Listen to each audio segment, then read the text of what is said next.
right, so I collect a lot of Victorian jewelry, as you can see in the background here. And I got this, and I paid way too much for it. And there's no bargains when it comes to collecting these. Unfortunately, why is it every single thing that I like to collect, by the way, hair jewelry, Victorian hair jewelry, why is it so darn expensive? All right, let's find out what I got today. All right, so here's their business card. Yeah, I don't need competition. All right, trust me, it wasn't a bargain anyway, but I had this in my Etsy shopping cart for, oh, did I say eBay unboxing earlier? No, an Etsy unboxing. Oh my God, I'm losing it. Because I'm so used to, I never really buy on other websites because on other websites, the prices are higher. All right, so I had this in my shopping cart for God knows how long. And yeah, they taped it. I'll be back. So I had it in my Etsy shopping cart for a long time. And they sent me a 10% off coupon, and it was right around Christmas, right before Christmas. And I have nobody buying me Christmas presents. Nobody. Not even my own husband or kids, or I only have one friend. And do you want to buy me any presents? And so I robbed Peter to pay Paul. So what I did was, I know this is insane. This was a lot of money. And so I put one credit card that had a certain amount. I sent myself an Etsy gift certificate with said dollars. And then I sent myself an Etsy gift card with a different credit card that had a little bit of money on that. And I sent myself multiple Etsy gift certificates with different credit cards because they were maxed out. And I only had X amount on each one. And then I finagled, I begged and pleaded with my husband to give me, I think, another $60 more. And he did, and he didn't want to. And we had a little bit of an argument. And so this is, This is how I've come to have gotten this, and it was too expensive. And so, like, when I really want something, I have to get crafty, if you know what I mean. And you guys might follow me and say, she must be a millionaire. She's always buying things. No, I'm a shopaholic, and I'm not proud of it. All right, so I had a choice between this one, not going to show you yet, and another one from the same seller who was selling a lot of these in different price ranges. The other one had hair brooch on one side and nothing on the other. It was a double-sided brooch, and the other one was nicer, but I figured you get more bang for your buck by having hair on both sides, and it's a lot smaller than I thought. Oh God, oh, it's actually quite cool. All right, let's take a look at this. All right, this is a Prince of Wales hair feather. So I love these sentimental pieces with hair from the Victorian era. This is a Prince of Wales hair feather. It went in the fleur-de-lis pattern. And that was the crest. Oh, we're out of focus. That was the crest of the Prince of Wales. And people actually used that design when they were making mourning jewelry to show that they were loyal to the crown. So this is most likely an English piece. And we'll turn it. And it's a double-sided spinner brooch. And I love these spinner brooches. But unfortunately, you can't find a sleeper. And a sleeper is something that somebody doesn't know what it is. And they're very hard to find cheap. Let's just put it that way. You're going to plunk down a couple of $100s at least. If it's 14 karat gold, 9 karat gold, 10 karat gold, you're going to plunk down over $600 or more. And that's not an understatement. So I really think this is cool. So if you look, you'll see almost like a lily. And let's try to get a close-up in there. You can see they put pieces of gold wire to give it like a lily appearance. You have the seed pearls, which indicate tears. So that means somebody's very upset. And this is a loss. A loss. Somebody had a loss in their life. And so you might be like, why is that all choppy over here? Well, I pay attention. And if you look, it's showing you different strands. So you'll have different strands with different lengths. And now the other side. All right, we have another side to this. Let's go ahead. This is a dual-sided Victorian pinchback gold, or it could be rolled gold. I'm going to just turn it around. I'm going to place it on this side, and I don't want it to fall down. And now we have, look at this, plaited hair in a table weave. And it looks like two different color hairs, so there's possibly two different people in this sentimental mourning brooch. And they're not always mourning. A lot of people immediately erroneously tag these as mourning pieces, but sometimes they're sentimental. It was given as a token of love or a token of friendship from very real and alive people at the time.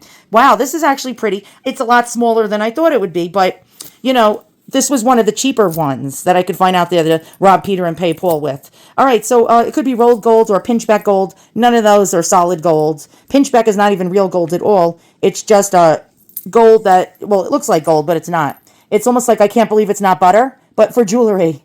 All right, let's open this up. And this is telling us it's very old. It's a sea catch. It juts out past the frame.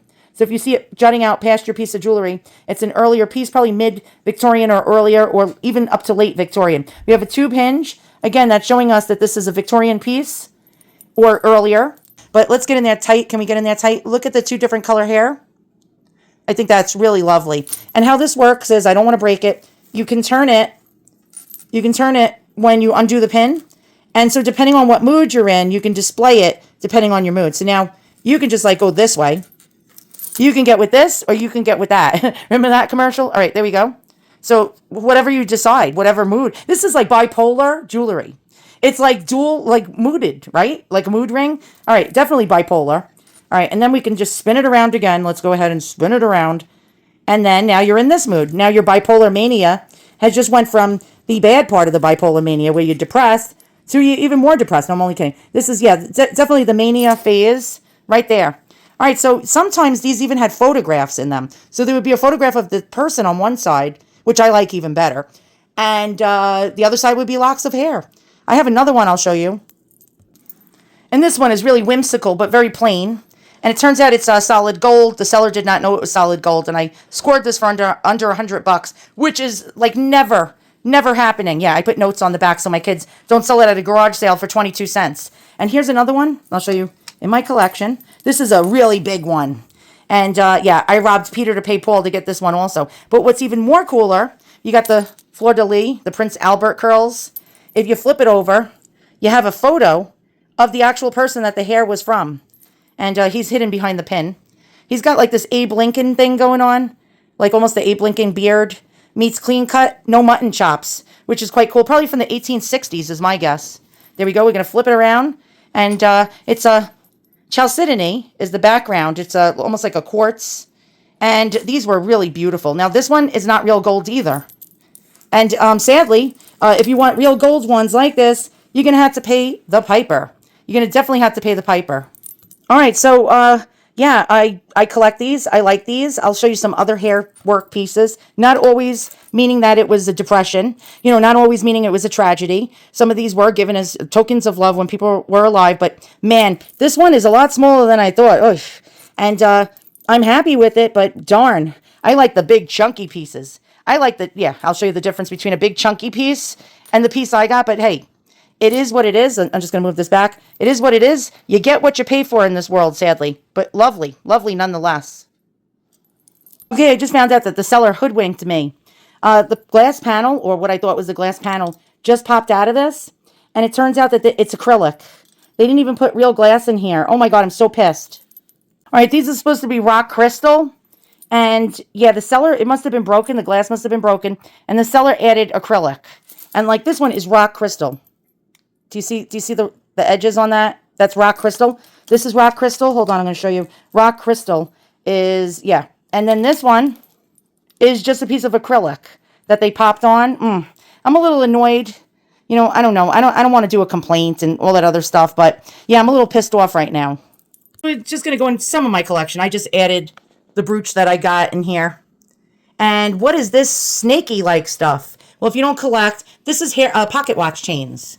I don't know if you could see that. Yeah, I throw them in here. These would dangle your pocket watch, especially from a man's vest. Women use them as well during the Victorian age. And I like collecting these. I think they're beautiful. Each one is showing you somebody's love. Now, this was a trinket or a token of affection.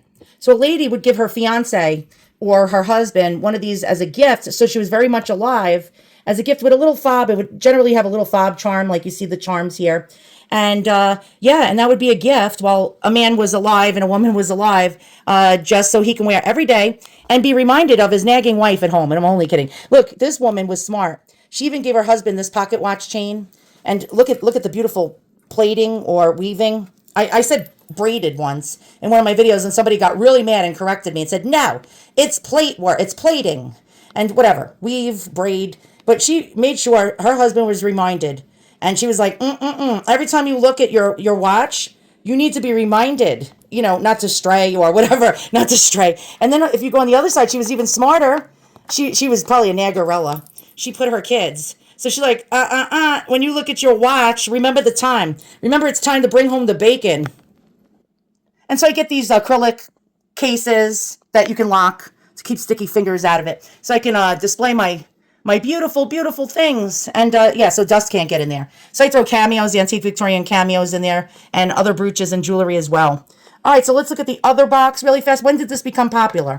Now, I will tell you, This actually was popular. Let me just, okay, I had to open this. This became popular. It was always been around since the ancient Egyptians. Hair lasts pretty much forever, but it got really popular. It was around in the Georgian era and the Regency era as well, and earlier, the Middle Ages. But this became really popular when Queen Victoria had a loss. Her beloved Prince Albert died in 1861. She put locks of his hair inside of a locket and rings and bracelets. And then everybody, it was like all the rage. There was a revival for these hair work pieces. And look at this one. This one has like a mother of pearl with gemstone, horn of plenty. They all had symbolism. They used, actually, I'm going to just put the door down on this for 1 second. There we go. They used symbolism sometimes in gemstones. So sometimes gemstones would spell out a word. Now, during the Victorian era, it sucked. It sucked to be a woman. You did not want to be a woman, and I'll tell you why. Because you weren't allowed to express yourself. Oh, no 67 pieces of flair like the movie Office Space. So, like, God forbid you actually told people how you felt, you would be considered a hysterical woman. It was unpolite, unladylike. So they did some kind of messaging with the jewels. So, for example, each letter of each kind of gemstone would be the beginning of the letter, would spell out a word. So if you would want to say love, you would use the L in lapis, I can never say this word, lazuli, or lazuli? I call it lazuli. I don't know, pasta fazul. I'm from New York.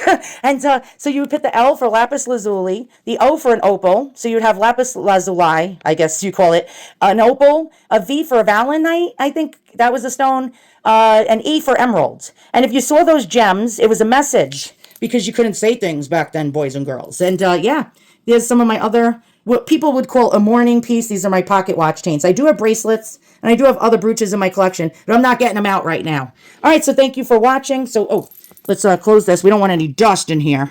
Dust is the enemy of antiques. And there we go. We have the brooch that I got that I'm very pissed off because they replaced, the light is there. Because the seller replaced the damn rock crystal bezel.